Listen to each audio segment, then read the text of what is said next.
신영숙 차관님께 여쭤봅니다. 그 미성년 아동을 대상으로 한 성폭력 범죄는 사실 반인륜적 범죄죠. 특히 친족 성폭력은 피해자 연령이 매우 낮고 또 가장 가까운 보호자의 수년간 이루어진다는 점에서는 매우 악질적입니다.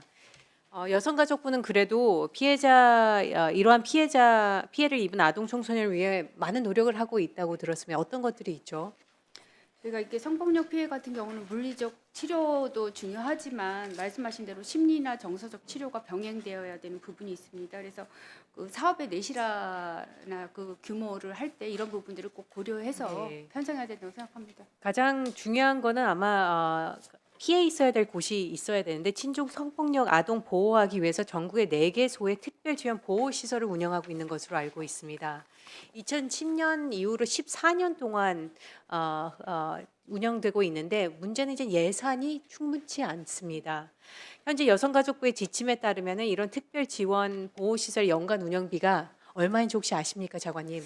저희가 이 예산이 그 네. 5억, 4억, 4억, 지금 5억 운영비가 한 보호시설당 600만 원입니다. 연간. 생각보다 굉장히 적죠.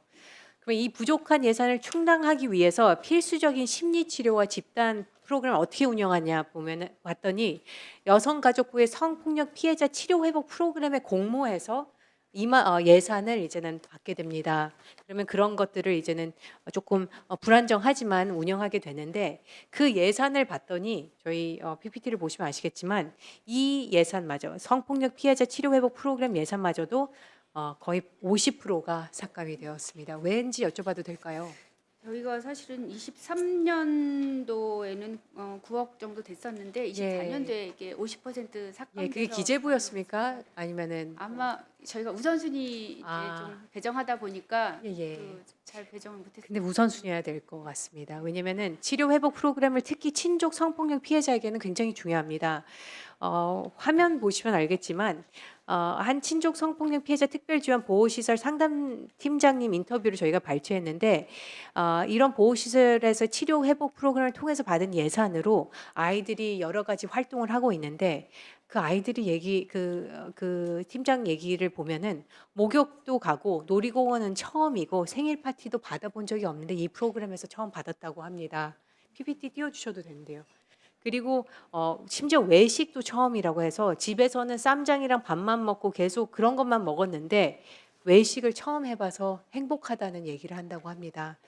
우리에게는 얼마 안 되는 예산 전체를 봤을 때는 4억 5천 정도의 금액이겠지만 그 아이들에게는 엄청난 그런 치료 프로그램이 되고 그 공동 프로그램이 되는 것 같습니다.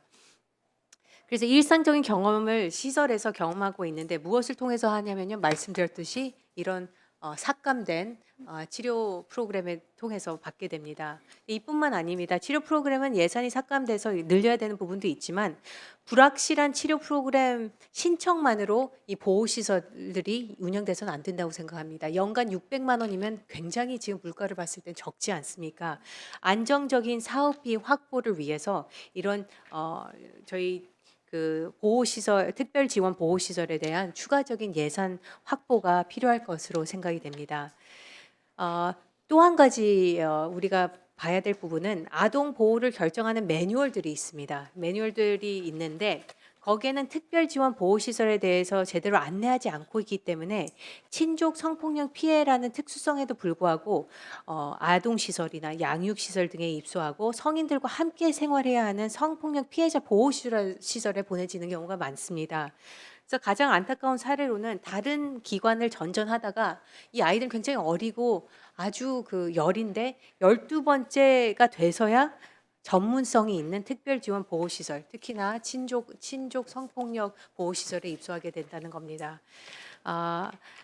이런 아동 보호 서비스 매뉴얼에는 당연히 이런 것들이 수록돼야 되고 그래야지만 경찰에서 이런 피해자들을 잘 보호하고 또 적절한 심리치료나 프로그램 또 보호시설에 입소할 수 있는 거라고 생각합니다.